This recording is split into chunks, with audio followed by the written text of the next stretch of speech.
আসসালামু আলাইকুম প্রিয় দর্শক, আবারও চলে আসলাম।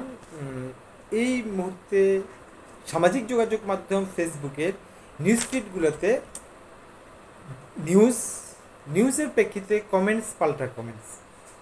প্রথমে যে নিউজটি আমার চোখে পড়ছে, জল ঘোলা করতেই বিএনপি সংস্কার চায় না এমন অভিযোগ করছে কিছু লোক, বলেছেন আমির খসরু।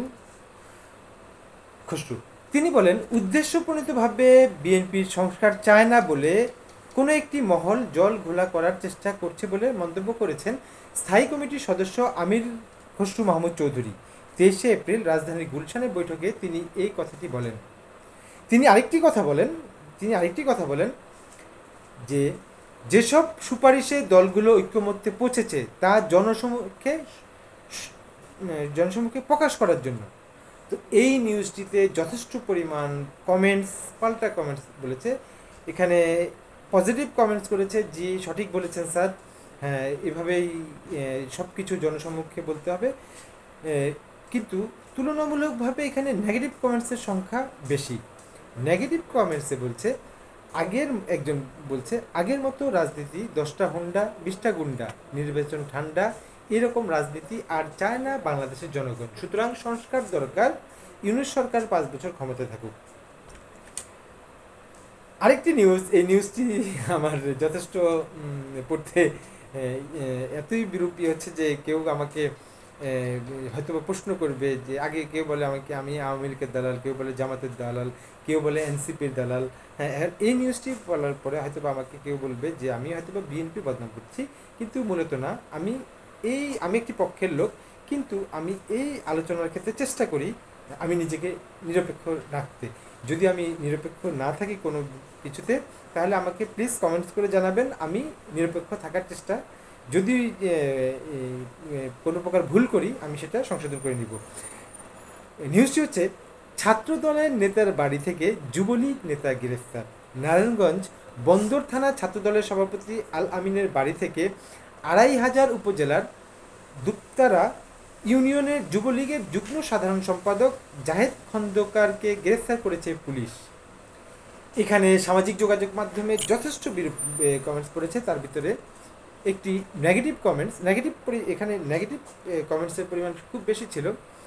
যে নেগেটিভ কমেন্টসে বলেছে, তারা আওয়ামী লীগ এবং বিএনপি, এরা দুই মায়ের পেটে দুই বোনের, দুই মায়ের পেটে দুই ভাই, অর্থাৎ তারা খালাতো ভাই, চোরে চোরে মাস্তুতো ভাই কথা আছে, তো সুতরাং তারা তো এক, এরকম বিরূপ মন্তব্য করেছে।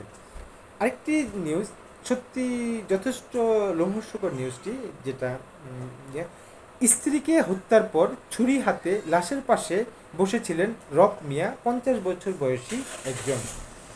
স্ত্রীর গলা কেটে তিনি লাশের পাশে বসেছিলেন। ঘটনাটি ঘটেছে নারায়ণগঞ্জ 2500-এর হাইজাদি ইউনিয়নের নারেন্দ্রী গ্রামের। এই ঘটনাটি ঘটে। নিহত যাকে স্ত্রীকে নিহত করেছে তার নাম হচ্ছে সুলেখা বেগম, বয়স 35। সত্যি এটি দুঃখজনক ঘটনা। সামাজিক যোগাযোগ মাধ্যমে এটি নিয়ে যথেষ্ট বিরূপ মন্তব্য করেছে। আরেকটি নিউজ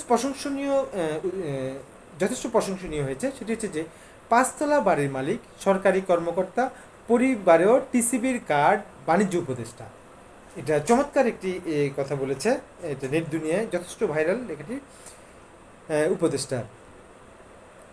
উপদেষ্টা শেখ বশির উদ্দিন বলেন, টিসিবি কার্ড বিতরণ ও ডিলারশিপের ক্ষেত্রে ব্যাপক দুর্বৃত্তায়নের ফলে বিগত সময়ে টিসিবির ভর্তুকি পণ্য সঠিক লোকের কাছে পৌঁছায়নি। বুধবার রাজধানীতে গলফ ক্লাবের আলোচনা সভায় তিনি এই কথাটি বলেন। এটি যথেষ্ট প্রশংসনীয় হয়েছে, এটাতে বিগত সরকারের আমলের বিষয়গুলো তুলে ধরেছে, সবাই পজিটিভ কমেন্টস করেছে। আরেকটি নিউজ, চিত্রনায়ক ইলিয়াস কাঞ্চন এবার নতুন রাজনৈতিক দলে আসছেন। এই নিউজটিতেও যথেষ্ট প্রশংসা কুড়িয়েছে। আরেকটি নিউজ, মিয়ানমার দখল করা শহরে জান্তার কাছে ফেরত দিল বিদ্রোহীরা। মিয়ানমারে দখল করা শহরটি জান্তার কাছে ফেরত দিল, এটা নিয়েও কমেন্টস হচ্ছে। আরেকটি নিউজ, স্ত্রী সন্তান সহ সাবেক উপমন্ত্রী আরিফ খান জয়ের দেশ ত্যাগের নিষেধাজ্ঞা। রাশিয়ার ড্রোন উৎপাদন কেন্দ্রে কাজ করছেন চীনারা, অভিযোগ জেলেনস্কি। এটা নিয়েও যথেষ্ট আন্তর্জাতিক ইয়েতে 15 বিচারকের তথ্য চেয়ে আইন মন্ত্রণালয় দুদকে চিঠি, এই একটি নিউজ। হ্যাঁ, আরেকটি নিউজ, এটি যথেষ্ট নেগেটিভ কমেন্টস পড়েছে। যারা এত বড় গণহত্যা করেছে তাদের নির্বাচন করার অধিকার নেই। জাতীয় নাগরিক পার্টির মুখ্য সংগঠক সার্জিস আলম আওয়ামী লীগকে উদ্দেশ্য করে এই কথাটি বলেন রাজধানী উত্তরায়। এই নিউজটিতে যথেষ্ট কমেন্টস করেছে। এর ভিতরে একটি নেগেটিভ কমেন্টস হচ্ছে যে চোরের মুখে এত বড় বড় কথা মানায় না। সামাজিক যোগাযোগ মাধ্যমে যথেষ্ট ফুটেজ আছে, তুমি আগে চাটু করেছ, মানে